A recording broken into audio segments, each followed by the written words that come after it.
Hello students, welcome to commerce मेरी जान। Student, हम दो प्रकार के स्ट्रेटेजी वीडियो बनाते हैं। एक होते हैं हमारे श्योर सिलेक्शन स्ट्रेटेजी वीडियो, जो हम केवल उन 10 से 20% स्टूडेंट्स के लिए बनाते हैं जो अपना फोकस केवल एक ही वैकेंसी पर रखते हैं, उसी के लिए 4-5 महीने का टाइम देते हैं। तो उनके लिए ये वीडियोज होते हैं, जनरल स्टूडेंट्स के लिए नहीं होते हैं। दूसरे प्रकार के स्ट्रेटेजी वीडियो सभी स्टूडेंट्स के लिए होते हैं, मतलब 80-90% स्टूडेंट्स के लिए होते हैं जो आफ्टर नोटिफिकेशन 2-2.5 महीने प्रिपरेशन करते हैं। नोटिफिकेशन आने के बाद ये सभी को पता है कि जनरली इतना ही टाइम मिलता है, कुछ एक्सेप्शनल सिचुएशंस में ज़्यादा टाइम मिल सकता है। तो जो स्टूडेंट नोटिफिकेशन के बाद में प्रिपरेशन स्टार्ट करने वाले हैं उनके लिए अलग से स्ट्रेटेजी वीडियो आएगा, और जो लोग प्रिपरेशन स्टार्ट कर चुके हैं अभी से ही उनके लिए है ये स्ट्रेटेजी वीडियो, केवल 10 से 20% स्टूडेंट्स के लिए। इस वीडियो में हम और कोई बात नहीं करने वाले हैं। मैं मान करके चल रहा हूँ कि आपने प्रिपरेशन स्टार्ट कर दी है अगर आप ये वीडियो देख रहे हैं तो। यदि आपने किसी अदर इन्फॉर्मेशन के लिए इस वीडियो पर क्लिक किया है तो आप बंद कर सकते हैं। तो हम स्टार्ट करते हैं। जब भी आप हमारा स्ट्रेटेजी वीडियो देखें कोई भी, तो आप ये जरूर देखिए उस पर श्योर सिलेक्शन स्ट्रेटेजी वीडियो लिखा हुआ है या केवल स्ट्रेटेजी वीडियो लिखा हुआ है। तो हम स्टार्ट करते हैं। सबसे पहली बात, ये स्ट्रेटेजी वीडियो 4-5 महीने की प्रिपरेशन करने वालों के लिए तैयार किया गया है। 4 महीने का मतलब 120 दिन, और मैं मान करके चल रहा हूँ जिसे सिलेक्शन लेना है वो कम से कम डेली 5 घंटे प्रिपरेशन करेगा ही करेगा। बाकी अगर आप जॉब वगैरह नहीं करते हैं, केवल प्रिपरेशन करते हैं, तो आपका एवरेज लगभग 8 घंटे आना चाहिए डेली का। तो 120 दिन इंटू 5 आवर्स, 600, 700, 800 घंटे आप इस वैकेंसी को देने वाले हैं। तब जाकर के ये श्योर सिलेक्शन स्ट्रेटेजी वीडियो है, तभी हम श्योर सिलेक्शन कह सकते हैं, वरना वो केवल टाइम पास है। दूसरी बात, अगर आपके पास कम से कम 3 महीने भी आप दे रहे हो तो आप ये वीडियो देख सकते हो। 3 महीने से कम यदि आपके पास बचे हुए हैं प्रिपरेशन करने के लिए तो ये वीडियो आपके किसी काम का नहीं है, अलग से एक वीडियो आएगा।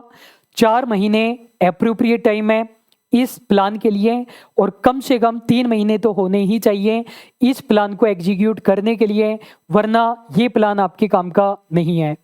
दूसरी बात, देखिए बिल्कुल आसान भाषा में और सीक्वेंस वाइज मैं बताता जा रहा हूँ किस तरीके से आपको करना है। तो सबसे पहला पॉइंट यही है कि आपको प्रिपरेशन स्टार्ट करने का डिसीजन ले लेना है। यदि प्रिपरेशन स्टार्ट करने का डिसीजन ही आपने नहीं लिया है तो फिर आगे के प्लान का कोई मतलब नहीं है। तो सबसे पहली बात, आपने प्रिपरेशन करने का डिसीजन ले लिया है, और वो डिसीजन इस बात पर डिपेंड करता है कि वैकेंसी आ रही है या नहीं आ रही है। यदि आपको विश्वास है कि वैकेंसी आ रही है, अप्रूवल मिल चुकी है, कब आएगी ये कोई नहीं कह सकता, तो फिर आप डिसीजन ले लीजिए। और आपको यदि 0.1% भी डाउट है कि वैकेंसी तो नहीं आएगी तो फिर आपको डिसीजन नहीं लेना। अब हमारा मेन प्लान स्टार्ट होता है। तो सबसे पहला पॉइंट है सोर्सेज फॉर प्रिपरेशन। आपको प्रिपरेशन करने के लिए सोर्सेज डिसाइड कर लेने हैं कि आपको किन सोर्सेज से प्रिपरेशन स्टार्ट करनी है।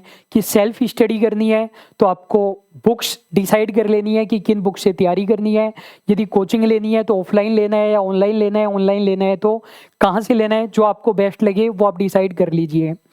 सोर्सेज वाले में 2 इंपॉर्टेंट पॉइंट मैं आपको बता रहा हूँ, आप इनको मिस्टेक भी मान सकते हो जो आपको नहीं करनी है। सबसे पहली बात, यदि आप सेल्फ स्टडी कर रहे हैं तो फिर आपको मोबाइल से बिल्कुल दूर होना पड़ेगा। बच्चे सेल्फ स्टडी वाले एक बहुत बड़ी ब्लंडर मिस्टेक करते हैं कि वो सेल्फ स्टडी भी कर रहे हैं और वो सोच रहे हैं कि जो कुछ इधर उधर से कवर हो जाए वो इधर उधर से कर लेंगे, बाकी का सेल्फ कर लेंगे। तो स्टूडेंट, आपका टाइम खराब होगा, आप कंफ्यूज होगे, बिल्कुल भी आपका प्लान सही नहीं चलेगा। यदि आपको सेल्फ स्टडी करनी है तो उसका बेनिफिट लीजिए। टेलीग्राम, मोबाइल, इनसे बिल्कुल दूर हो जाइए और बुक्स पर 100% फोकस कीजिए। दूसरा एक इम्पोर्टेंट पॉइंट जो मैं आपको बताना चाहता हूँ, कुछ बच्चे क्या करते हैं कि अभी प्रिपरेशन अलग सोर्सेज से कर रहे हैं और नोटिफिकेशन आने के बाद में प्रिपरेशन अलग सोर्सेज से करेंगे। जैसे कुछ बच्चे सोच रहे हैं कि अभी 11th-12th की बुक से हम इकोनॉमिक्स या फिर स्टैटिक्स के कुछ चैप्टर देख लेते हैं, या बीकॉम की बुक से या एमकॉम की बुक से, और उसके बाद में हम कोचिंग वगैरह से कर लेंगे। तो स्टूडेंट ऐसा ना करें। यदि आपको बुक से करनी है तो आप बुक से ही करें, कोचिंग से करना है तो कोचिंग से ही करें, वरना ऐसा होगा कि आपने 15, 20, 30% तैयारी की, फिर आप फिर से 0% से स्टार्ट कर रहे हो। तो मैंने आपको 2 इंपॉर्टेंट पॉइंट बताए सोर्सेज वाले में। पहला पॉइंट मैंने ये बताया, यदि आप सेल्फ स्टडी कर रहे हो तो फिर मोबाइल इंटरनेट से बिल्कुल दूर होना पड़ेगा, फिर आपको आपका टाइम सेव करना पड़ेगा। दूसरा पॉइंट मैंने आपको ये बताया, फाइनली जिन सोर्सेज से प्रिपरेशन करने वाले हो स्टार्टिंग से उन्हीं से कीजिए, तब आपका टाइम बचेगा। अभी प्रिपरेशन अलग सोर्सेज से, बाद में अलग सोर्सेज से, तो इसका मतलब है 15-20% प्रिपरेशन के बाद फिर से 0 पर आना है। अगली बात है कि सब्जेक्ट का सीक्वेंस क्या होना चाहिए, पहले कौन सा सब्जेक्ट करना चाहिए और बाद में कौन सा सब्जेक्ट करना चाहिए। तो स्टूडेंट ये स्ट्रेटेजी वीडियो केवल कॉमर्स वाले सब्जेक्ट के लिए है, जनरल पेपर के सब्जेक्ट के लिए नहीं है। एक बार मैं आपको कोर्स में लेकर के चलता हूँ, सिलेबस अपन को लिखना नहीं पड़ेगा, वहीं से अपन देख लेंगे। तो देखिए आपको पता है कॉमर्स पोर्शन में ये 4 सब्जेक्ट है, आपको नजर नहीं आ रहा हो तो आप जूम कर सकते हैं। स्टैटिक्स है, इकोनॉमिक्स है, कंप्यूटर है और मैथ है। देखिए ये जो सब्जेक्ट है ना संगणक के, ये हमारे मेनली डायरेक्टली कॉमर्स से कनेक्टेड नहीं होते हैं। जैसे अकाउंटिंग, कोस्टिंग, एफएम, ये हम सालों से पढ़ते हुए आते हैं, तो ये हमारे जितने स्ट्रॉन्ग होते हैं अकाउंटिंग, कोस्टिंग, एफएम, टैक्स वगैरह, उतने स्ट्रॉन्ग ये सब्जेक्ट स्टूडेंट कभी भी नहीं हो पाएंगे। एज ए टीचर मुझे कहना नहीं चाहिए, लेकिन मैं कह रहा हूँ उतने स्ट्रॉन्ग ये सब्जेक्ट कभी भी नहीं हो पाएंगे, चाहे आप कितना भी टाइम दें और किसी से भी आप पढ़ें, और उतने स्ट्रॉन्ग करने की हमें ज़रूरत भी नहीं है। तो ये 4 सब्जेक्ट है, और इन 4 में से सबसे मेन सब्जेक्ट कौन से हैं? सबसे मेन है स्टैटिक्स, जो कि सबसे ज़्यादा डिफिकल्ट है। उससे कम इम्पोर्टेंट है इकोनॉमिक्स, या दोनों को इक्वल इम्पोर्टेंट भी आप मान सकते हो। उसके बाद में मैथ और कंप्यूटर है, और सारे सब्जेक्ट ही डिफिकल्ट है। मैथ को आप आसान थोड़ी बोल सकते हो, मैथ भी आसान नहीं है, अच्छे चैप्टर है। कंप्यूटर भी आसान नहीं है, इकोनॉमिक्स भी नहीं है और स्टैटिक्स भी नहीं है। और अगर कोई ये कह रहा है कि मैथ तो थोड़ा सा ही है, तो स्टूडेंट गलत बात है। मैथ थोड़ा सा नहीं है, मैथ भी फुल लेंथ में है। पहले हम स्टैटिक्स की बात करते हैं। तो स्टैटिक्स के अंदर देखिए ये 10 चैप्टर्स आपके कोर्स में है। एसओ और एएसओ में कुछ चैप्टर्स एक्स्ट्रा है। मैं केवल संगणक की बात कर रहा हूँ, यहाँ पर एसओ एएसओ की प्रिपरेशन कर रहे हैं तो उसमें वो एक्स्ट्रा चैप्टर भी आप जोड़ लेंगे। तो आप वीडियो को पॉज करके ये चैप्टर देख सकते हैं। मैं एक बार रीडिंग लगा देता हूँ। Collection, classification, presentation of data. अगर स्टैटिक्स में इस चैप्टर का नाम नहीं लिखा हुआ होता तो भी अपन को ये करना ही पड़ता है। Central tendency, dispersion, correlation, regression, index, time series, skewness, kurtosis, moments, vital statics और सैंपल सर्वे। तो सबसे पहली बात है सीक्वेंस। तो स्टूडेंट देखिए मैं जो भी स्ट्रेटेजी बता रहा हूँ ना, वो आपको अगर अच्छा लगे तो आप योग्य की यूँ फॉलो कर सकते हो, और थोड़ा बहुत आप चेंज भी करना चाहें तो वो भी आप कर सकते हो। यदि आप एक साथ केवल एक ही सब्जेक्ट पढ़ना चाहते हैं तो आप स्टार्ट कीजिए अभी स्टैटिक्स। जो 2 महीने की स्ट्रेटेजी वीडियो आएगा उसमें मैं अलग सीक्वेंस बताऊंगा। अगर आपने प्रिपरेशन अभी स्टार्ट कर दी है तो इसी पर रहना, आप बाद में चेंज मत करना मेरे नए स्ट्रेटेजी वीडियो के कारण।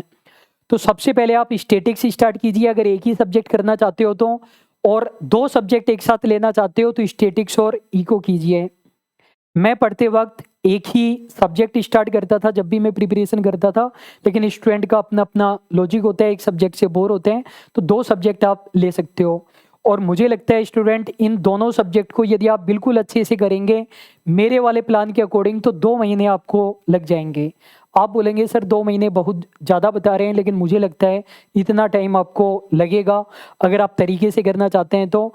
और स्टैटिक्स एंड इको करने के बाद में आप कंप्यूटर और मैथ एक साथ स्टार्ट कर सकते हो। देखो स्टैटिक्स में न्यूमेरिकल है, इको में कम है न्यूमेरिकल, स्टैटिक्स जितना नहीं है, तो एक न्यूमेरिकल हो जाएगा और एक कॉन्सेप्चुअल हो जाएगा। और कंप्यूटर एंड मैथ करेंगे तो मैथ हमारा न्यूमेरिकल हो जाएगा, प्रैक्टिस आप करते रहोगे, और कंप्यूटर कॉन्सेप्चुअल हो जाएगा। इस तरीके से अपन लेना है। कंप्यूटर और मैथ में मैं 1 मंथ मानता हूँ। तो आप बोलोगे सर 3 मंथ तो ये वैसे ही हो गए, रिवीजन कब करेंगे? यदि आपने डेप्थ में पहली बार करोगे तो रिवीजन में आपको कम टाइम लगेगा। दूसरा मेरा इंपॉर्टेंट पॉइंट यह है कि आपको किसी सब्जेक्ट को उसी सीक्वेंस में पढ़ना है जिस सीक्वेंस में उसको पढ़ा जाना चाहिए। ऊपर वाले पॉइंट और नीचे वाले पॉइंट में क्या अंतर है? ऊपर वाले पॉइंट में मैंने आपको सब्जेक्ट का सीक्वेंस बताया है कि पहले स्टैटिक्स एंड इको पढ़िए, वो कंप्लीट करके कंप्यूटर एंड मैथ करिए।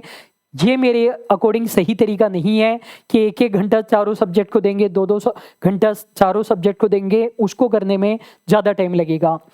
अगला पॉइंट मैं ये बता रहा हूँ कि जिस सब्जेक्ट का जो सीक्वेंस होना चाहिए उसी सीक्वेंस के अकॉर्डिंग आपको पढ़ना चाहिए। कुछ बच्चे क्या करते हैं, उनको लगते हैं कि स्टार्टिंग के चैप्टर इजी है, ये नहीं करके मैं डायरेक्टली डिफिकल्ट वाले चैप्टर कर लूँगा। तो स्टूडेंट, यदि ये स्टार्टिंग वाले चैप्टर समझ में नहीं आएंगे तो आगे वाले चैप्टर हो ही नहीं सकते। जिस बच्चे को collection, classification, presentation of data नहीं आता वो सेंट्रल टेंडेंसी हो ही नहीं सकता। दुनिया का कोई टीचर नहीं करा सकता। सेंट्रल टेंडेंसी नहीं आता तो डिस्पर्सन दुनिया का कोई भी टीचर नहीं समझा सकता। और ये स्टार्टिंग के 3 चैप्टर नहीं आते तो कोरिलेशन कैसे हो जाएगा, और ये चारों चैप्टर नहीं आते तो रिग्रेशन कोई करके दिखा दे, हो ही नहीं सकता। इंडेक्स में भी हमें सेंट्रल टेंडेंसी और बेसिक वाले चैप्टर की जरूरत पड़ जाती है। टाइम सीरीज में भी जरूरत पड़ती है। स्क्यूनेस, कर्टोसिस, मोमेंट्स में भी पड़ती है। वाइटल स्टैटिक्स जरूर थोड़ा अलग चैप्टर है। सैंपल सर्वे में भी सभी की जरूरत पड़ती है। तो इसी सीक्वेंस में आपको तैयारी करनी चाहिए। और इकोनॉमिक्स में भी जो सीक्वेंस हम बता रहे हैं उसी सीक्वेंस में आपको तैयारी करनी चाहिए। एक बार मैं आपको दिखा देता हूँ इकोनॉमिक्स के अंदर भी। तो ये मेन टॉपिक है। फिर स्टैटिस्टिकल सिस्टम एंड ऑर्गेनाइजेशन, ये किसी भी सीक्वेंस में कर सकते हो। राजस्थान इकोनॉमिक सर्वे थोड़ा लेट करना आप, राजस्थान की इकोनॉमी। और मेन टॉपिक के अंदर देखिए डिमांड वाला चैप्टर है, सप्लाई वाला है और यूटिलिटी वाला है, प्राइस डिस्क्रिमिनेशन है। अब जिस बच्चे को demand, supply, utility, cost and production नहीं आता वो मार्केट वाला चैप्टर कर ही नहीं सकता। नेशनल इनकम और इन्फ्लेशन बिल्कुल अलग अलग है, मनी वाला भी बिल्कुल अलग है। डिमांड फोरकास्टिंग वाला चैप्टर डिमांड के बाद करना। स्टूडेंट, सीक्वेंस के साथ आपको बिल्कुल भी छेड़छाड़ नहीं करनी है। हर पॉइंट पर मैं जोर दे रहा हूँ और मैं उम्मीद कर रहा हूँ हर पॉइंट आपको समझ में आता जा रहा है। अब स्टूडेंट, एक बहुत ज़्यादा इम्पोर्टेंट बात मैं आपको बताना चाहता हूँ। 70% बच्चों का एग्जाम क्लियर क्यों नहीं होता ये बता रहा हूं। तो 2 चीजें हैं, एमसीक्यूज वर्सेज कॉन्सेप्ट। बच्चे क्या करते हैं, कॉन्सेप्ट नहीं करते हैं, बच्चे एमसीक्यूज करना चाहते हैं। बहुत ज़्यादा मैसेज आते हैं कि सर डायरेक्टली एमसीक्यू दे दो, कोर्स परचेज नहीं कर सकते, फीस ज़्यादा है, कोई डायरेक्टली एमसीक्यू दे दो। और 70% बच्चे ऐसे हैं जो डायरेक्टली एमसीक्यू करके जाते हैं। स्टूडेंट, यदि आपके पास टाइम कम है तो केवल कॉन्सेप्ट पर फोकस कीजिए, एमसीक्यूज बाद में है। और यदि आपको श्योर सिलेक्शन लेना है तो आपको कॉन्सेप्ट और एमसीक्यू दोनों करने पड़ेंगे। पहले कॉन्सेप्ट है, बाद में एमसीक्यू है। केवल एमसीक्यू नहीं करने हैं, कॉन्सेप्ट आपको करने ही करने पड़ेंगे।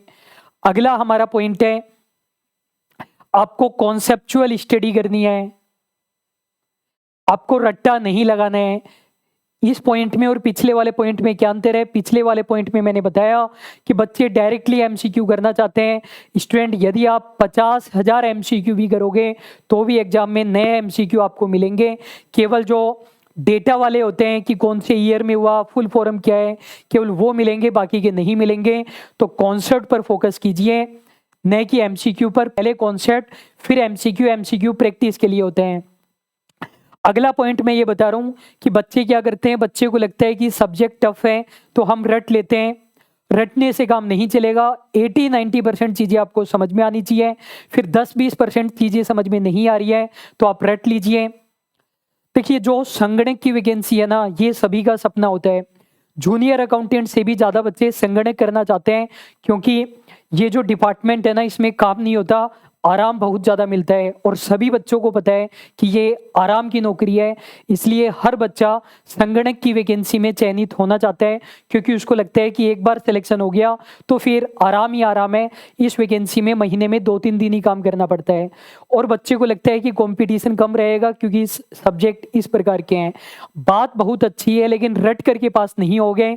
फिर से जोर दे रहा हूँ, फिर से बोल रहा हूँ, कॉन्सेप्ट पर आपको फोकस करना पड़ेगा।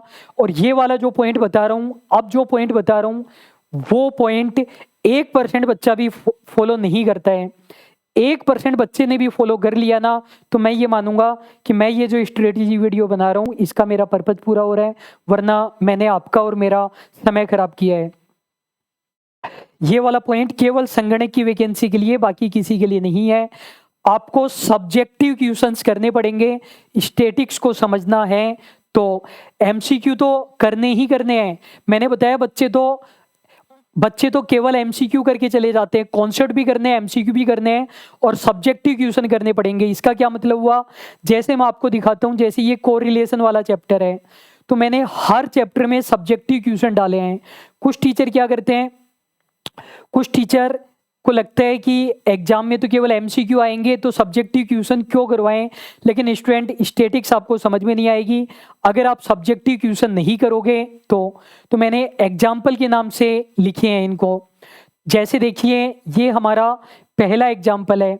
अब बच्चों को क्या लगता है इतना बड़ा क्वेश्चन तो आएगा ही नहीं, मैं क्यों करूं, स्टूडेंट करके जाना पड़ेगा आपको, तभी आपके कॉन्सेप्ट क्लियर होंगे। और दूसरी बात, पहली बात तो बच्चे करते नहीं है सब्जेक्टिव क्वेश्चन, और करेंगे तो कैसे करेंगे, नोट्स में चेक कर लेंगे टीचर ने सही किया या गलत किया। स्टूडेंट आपको लिख करके करने हैं, चाहे आप कैलकुलेटर से कर लो कोई दिक्कत नहीं है, कैलकुलेटर से कर लो कोई दिक्कत नहीं है, वहां पर अलाउ नहीं है, लेकिन कैलकुलेशन आपसे हो जाएगी, लेकिन आपको करने पड़ेंगे। बहुत सारे एग्जाम्पल दिए हैं मैंने ये सब्जेक्टिव, आप खुद देख लेना, मैं आपको 2-3 चैप्टर में दिखा देता हूँ। जहां पर भी मैंने कॉन्सेप्ट को समझाया है मैंने दिया है, ये वाला मेथड समझाया तो इसका भी मैंने एग्जाम्पल दिया, और 4 मेथड समझाए तो सेम क्वेश्चन को मैंने 4 मेथड से करवा रखा है, सेम क्वेश्चन और चारों मेथड से। तो दुनिया भर के एग्जाम्पल मैंने करवाए हैं, दुनिया भर के। और ये स्टूडेंट ये आपको लिख करके करने पड़ेंगे, हर चैप्टर में मैंने बोला है कि लिख करके करोगे तभी काम चलेगा, लिख करके काम नहीं चलोगे तो फिर आप रिजल्ट वाले दिन मुझे बोलते रहना कि सर मुझसे तो क्वेश्चन नहीं हुए, आपसे कोचिंग ली थी। यदि आप हमसे कोचिंग ले रहे हो तो फिर तरीका भी आपको हमारा ही फॉलो करना पड़ेगा। किसी अदर चैप्टर का दिखाता हूँ, जैसे अपन चलते हैं स्क्यूनेस कर्टोसिस मोमेंट्स के अंदर चलते हैं। हर चैप्टर के अंदर स्टूडेंट सब्जेक्टिव क्वेश्चंस है, आपको ये करने पड़ेंगे। जैसे एग्जांपल नंबर 2 है, अगर आप ये सोचोगे इतने बड़े क्वेश्चन नहीं आएंगे मैं तो नहीं करूंगा, तो स्टूडेंट नहीं होगा एग्जाम क्लियर। आप कम से कम हमारा कोर्स मत लेना। आप देख सकते हो मतलब कि चारों मोमेंट्स यहाँ पर कैलकुलेट किए गए हैं, और हर कॉन्सेप्ट को समझाने के लिए मतलब सेम एग्जाम्पल के थ्रू समझाने की कोशिश की गई है।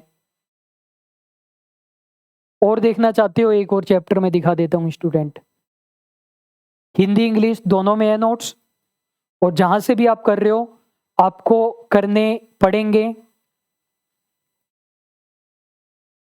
तो देखिए जैसे ये हमारा एग्जाम्पल नंबर 1 है पहले फॉर्मूले का, फिर बाकी के यहाँ पर अपन ने एक साथ ये तीनों कैलकुलेट कर लिए। तो हर चैप्टर के अंदर आपको क्या मिलेंगे, हर चैप्टर के अंदर आपको सब्जेक्टिव क्वेश्चन मिलेंगे। ये वाली एडवाइस केवल उनके लिए जो श्योर सिलेक्शन लेना चाहते हैं, और ये बच्चा तभी कर सकता है जब मैंने आपको बताया कि 500 600 700 घंटे दे रहा हो। नोटिफिकेशन के बाद बच्चा देना भी चाहे तो नहीं दे पाएगा, उनके लिए अलग से स्ट्रेटेजी वीडियो आएगा। इस स्ट्रेटेजी वीडियो को आप आखिर में फॉलो करेंगे तो आपको टेंशन होगी। अगली बात, बच्चे क्या करते हैं कि अलग अलग सोर्सेज से आपको नहीं पढ़ना है, ये मैंने आपको पहले बता दिया। बार बार आपको रिवीजन करना है। बच्चे को क्या लगता है कि सीएमजे से कोचिंग ले ली, फिर अपन एक और कोचिंग इंस्टीट्यूट से ले लेते हैं, जो सीएमजे नहीं कराया वो दूसरा इंस्टीट्यूट करा देगा, फिर एक तीसरे से भी ले लेते हैं क्योंकि अपन को तो सिलेक्शन लेना ही लेना है, तीसरे से भी ले लेते हैं, जो इन दोनों ने नहीं कराया वो तीसरे ने कराया होगा। बहुत सारे बच्चे ऐसे हैं जो फीस की बिल्कुल टेंशन नहीं लेते और कई इंस्टीट्यूट से कोर्स ले लेते हैं, महंगा कोर्स भी सस्ता कोर्स भी। स्टूडेंट ये गलत तरीका है और संगणक में बहुत ज़्यादा गलत है। बाकी वैकेंसी में आप फिर भी कर सकते हो, संगणक के अंदर आप एक ही कोर्स से बार बार आप रिवाइज कीजिए। 3 महीने में एक बार आपने बिल्कुल डिटेल में किया, उसके बाद में आप एक हफ्ते में 5 दिन में बार बार आपको रिवाइज करना पड़ेगा। ये आपको खुद को सोचना है कि आपको रिकॉर्डेड कोर्स लेना है या फिर आपको लाइव क्लास लेनी है। रिकॉर्डेड से आप अपनी स्पीड के अकॉर्डिंग पढ़ पाएंगे, बार रिवीजन कर पाएंगे, वरना टीचर को 3-4 महीने चाहिए कोर्स को कंप्लीट कराने में। ये जो डिफ़िकल्ट वाले चैप्टर है जैसे सैंपल सर्वे वगैरह, इनको प्रिपेयर करने में मुझे 15 दिन लगे हैं, और टीचर अगर लाइव क्लास में इसको कराता है तो कम से कम 25 दिन टीचर को लग जाएंगे इस चैप्टर को कराने में। एक दो और चीज़ें मैं आपको बताना चाहता हूँ। इकोनॉमिक्स के अंदर हम और भी कुछ न्यू क्लासेज ऐड करेंगे। इकोनॉमिक्स को हम और भी इम्प्रूव करना चाहते हैं। बच्चे को सेटिस्फाई करना आसान है, खुद को सेटिस्फाई करना थोड़ा सा मुश्किल है। स्टैटिक्स, कंप्यूटर, मैथ से मैं 100% सेटिस्फाई हूँ। फिर भी स्टैटिक्स के अंदर कुछ और भी एक्स्ट्रा डिफिकल्ट वाले एमसीक्यू मैं लेकर के आऊँगा लाइव क्लास में और फ्री लेकर के आऊँगा यूट्यूब पर। और जो स्टैटिक्स, कंप्यूटर, मैथ है वो बिल्कुल 100% सेटिस्फैक्ट्री है। इकोनॉमिक्स में हम और भी इम्प्रूव करेंगे। मैथ की अगर बात करें तो स्टूडेंट मैथ को बिल्कुल भी हल्के में मत लेना। Percentage, simple interest, compound interest, average, ratio and proportion, decimal fraction, square and square root detail में है। और क्लासेज हमने काफ़ी ज़्यादा डिटेल में कराई है। एक एक घंटे की क्लासेज है, तो देखिए 6 घंटे की क्लास, 4 घंटे की, 4 घंटे की, 5 घंटे की, 13 घंटे की, तो डिटेल में है क्लासेज। आपको 15 दिन लग जाएंगे मैथ करते हुए, और फिर एग्जाम टाइम पर आपको रिवीजन भी करना पड़ता है। कंप्यूटर कौन सा आसान है? कंप्यूटर भी आसान नहीं है। ये 4 चीज़ें हैं, लेकिन कोई छोटे छोटे तो होते नहीं हैं, बड़े बड़े होते हैं। तो स्टूडेंट एक बार मैं आपको रिवाइज कर देता हूँ, मैंने आपको क्या क्या बताया, एक बार आप सुन लीजिए। फिर आप अगर अपने अकॉर्डिंग कुछ चेंज करना चाहें वो भी कर सकते हैं। मैंने आपको बताया ये हमारा श्योर सिलेक्शन स्ट्रेटेजी वीडियो है, 2 ढाई महीने के लिए अलग से आएगा। ये उनके लिए है जो लगभग 4-5 महीने तैयारी कर रहे हैं, डेली कम से कम 5 घंटे। 5 घंटे तो 120 दिन गुणा 5, 600, 700, 800 घंटे तैयारी करना चाहते हैं। लेकिन अगर आपके पास 3 महीने भी बचे हुए हैं तो भी आप इसको रेफर कर सकते हैं, इस प्लान को एग्जीक्यूट कर सकते हैं। 3 महीने से कम बचे हुए हैं तो ये वीडियो मत देखिए, अलग से स्ट्रेटजी वीडियो आएगा। सबसे पहला पॉइंट यही है कि आप प्रिपरेशन स्टार्ट करने का डिसीजन लीजिए। आपको जितना एनालिसिस करना है उन चीज़ों का कर लीजिए कि वैकेंसी आ रही है कि नहीं आ रही। जब आपने ये डिसीजन ले लिया प्रिपरेशन करनी है, फिर आप कंफ्यूज मत होइए। सोर्सेज डिसाइड कीजिए। सोर्सेज में मैंने 2 बातें बताई। यदि आपको सेल्फ स्टडी करनी है तो फिर इंटरनेट को बंद करके रख दीजिए, बहुत टाइम बचेगा, तभी बुक्स का रियल बेनिफिट आपको मिलेगा। 2 नाव पर सवार मत होइए। दूसरा स्पेशल पॉइंट मैंने आपको बताया, कुछ बच्चे ऐसे करते हैं, अभी दूसरे सोर्सेज से पढ़ रहे हैं, नोटिफिकेशन के बाद दूसरे, तो आपका टाइम खराब होगा। 15-20% तैयारी करने के बाद वापस जीरो से स्टार्ट करोगे। जिस सोर्स से आपको तैयारी करनी है उसी से कीजिए। ये सब्जेक्ट का सीक्वेंस मैंने बताया, एक सब्जेक्ट कर सकते हो तब एक साथ, तब तो स्टैटिक्स, फिर इको, फिर कंप्यूटर, फिर मैथ कीजिए, या फिर कंप्यूटर से पहले मैथ ले सकते हो। 2-2 सब्जेक्ट चलाने हैं तो स्टैटिक्स, इको एक साथ 2 महीने में कंप्लीट होगा। मुझे तो लगता है इतना टाइम लगेगा, मेरा लेवल हो सकता है थोड़ा कम हो। कंप्यूटर एंड मैथ उसके बाद जो 1 महीने में हो सकता है, इनको थोड़ा सा कम टाइम में करने की कोशिश करना। 5 घंटे मैंने बोला, आप हो सकता है 8 घंटे दे रहे हो, 5 घंटे के अकॉर्डिंग मैंने बताया। और फिर 1 महीना आपके पास कम से कम बचेगा, उसमें आप 5-5 दिन में रिवाइज करना। जिस सीक्वेंस में हमने सब्जेक्ट दिए हैं उसी सीक्वेंस में करना। मैथ के अंदर भी सीक्वेंस मैटर करता है। जो परसेंटेज वाला चैप्टर होता है, वो मैथ की जान होता है। जो भी मैथ के स्पेशल टीचर होते हैं वो सबसे पहले परसेंटेज वाला चैप्टर ही कराते हैं, सबसे पहले वही करना चाहिए। जिस सीक्वेंस में दिया है उस सीक्वेंस में कर लेना। एमसीक्यूज और कॉन्सेप्ट वाला बहुत ज़्यादा इंपॉर्टेंट पॉइंट है। बच्चे केवल एमसीक्यू करके जाना चाहते हैं। स्टूडेंट 50,000 एमसीक्यू कर जाओ, कुछ नहीं होगा। कॉन्सेप्ट करने बहुत ज़्यादा ज़रूरी है, एमसीक्यू से ज़्यादा इंपॉर्टेंट है कॉन्सेप्ट। मैं ये नहीं बोल रहा हूँ एमसीक्यू मत करना, करने पड़ेंगे, प्रैक्टिस करनी पड़ेगी। पहले कॉन्सेप्ट फिर एमसीक्यूज। और कॉन्सेप्चुअल स्टडी करना, हर चीज़ का आपको लॉजिक पता होना चाहिए। कोरिलेशन प्रैक्टिकल लाइफ में क्या काम में आता है, सेंट्रल टेंडेंसी क्या काम में आता है। बच्चे को लगता है फॉर्मूला याद करो, लगाओ, इसके अलावा और कुछ नहीं है। कॉन्सेप्चुअल क्वेश्चन आते हैं कि कोई कंपनी है जो टायर बनाती है और कंपनी ने पता लगाया कि एक टायर के फटने की संभावना इतनी है, इस टाइप के क्वेश्चन आते हैं। तो कॉन्सेप्चुअल आपको स्टडी करनी पड़ेगी। ये वाला पॉइंट अगर आप फॉलो करोगे तो मेरे को कमेंट बॉक्स में ज़रूर बताइए, वरना मेरे को लगेगा मैं टाइम ख़राब कर रहा हूँ। मेरे को पता है केवल 1% बच्चे फॉलो करेंगे। आप फॉलो करने वाले हो तो मुझे ज़रूर से बताइए कि सर हम आपकी बात मान रहे हैं। ऐप चैट बॉक्स में बताइए, चाहे वीडियो के कमेंट में बताइए, ज़रूर बताइए, जिससे मुझे लगे कि आप मेरी बातें मानते भी हो। सब्जेक्टिव क्वेश्चन हमने दिए हैं, वो सब्जेक्टिव क्वेश्चन पहली बात तो करना है और लिख लिख करके करना है। पीडीएफ में चेक नहीं करोगे टीचर ने सही कराया गलत कराया। बार बार आपको रिवीजन करना पड़ेगा। ये सब्जेक्ट ही ऐसे हैं, अगर 10% चीज़ें आपसे छूट भी जाए ना, आप 100% सिलेबस नहीं कर पाओ, 90% कर पाओ तो भी कोई दिक्कत नहीं है, लेकिन सेम चीज़ को बार बार पढ़ोगे तभी रिवीजन हो पाएगा।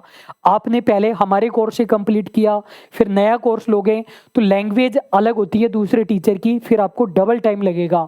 सेम मैटर को बार बार पढ़ोगे तो रिवीजन होता जाएगा। ये आपको डिसाइड करना है कि रिकॉर्डेड का बेनिफिट ये होता है, आप अपनी स्पीड के अकॉर्डिंग पढ़ सकते हो। आपको पता है बहुत ज़्यादा क्वेरी तो आप लाइव क्लास में भी नहीं पूछ पाते हैं, आप ऑफलाइन भी ले रहे हो और क्लास में 100-150 बच्चे हैं तो भी बहुत ज़्यादा क्वेरी नहीं पूछ पाते हैं। रिकॉर्डेड में आप अपनी स्पीड के अकॉर्डिंग पढ़ पाएंगे, और यदि कोर्स लेना है तो आप ले सकते हैं। पिछली बार 2 हमारे सिलेक्शन है, कॉमर्स मेरी जान ऐप पर जा करके कोर्स आप लेना चाहें तो ले सकते हैं, कोर्स लेने नहीं लेना है अपने अकॉर्डिंग प्रिपरेशन कर सकते हैं तो भी इस प्लान के अकॉर्डिंग कर सकते हैं। आई होप मैंने कोई पॉइंट नहीं छोड़ा है। तो स्टूडेंट अभी के लिए बस इतना ही, कोई भी आपका एक्स्ट्रा पॉइंट हो आप कमेंट बॉक्स में पूछ सकते हैं। एक मेरी आपसे विनती है, ये ना पूछें कि नोटिफिकेशन कितनी तारीख को आएगा, कितने बजे आएगा, कितनी पोस्ट पर आएगा, कट ऑफ कितनी जाएगी, रिजल्ट कितना जाएगा, सही बोल रहे हो क्या, सच बोल रहे हो क्या, क्या प्रूफ है। ये वीडियो केवल और केवल 10% बच्चों के लिए है। केवल मेरे को 200 व्यू चाहिए इस वीडियो पर, इसके अलावा नहीं चाहिए। केवल ये उन पेड 150-200 बच्चों के लिए बनाया गया है जो ऐप में तैयारी कर रहे हैं। जो मुझे व्यूज के लिए वीडियो बनाना होगा तो अचानक से मैं एक वीडियो बनाऊंगा, इस तारीख को आएगा नोटिफिकेशन इस हेडिंग के साथ, उसमें व्यूज हम ले लेंगे। ये वीडियो नहीं है, अभी के लिए बस इतना ही। Thank you so much.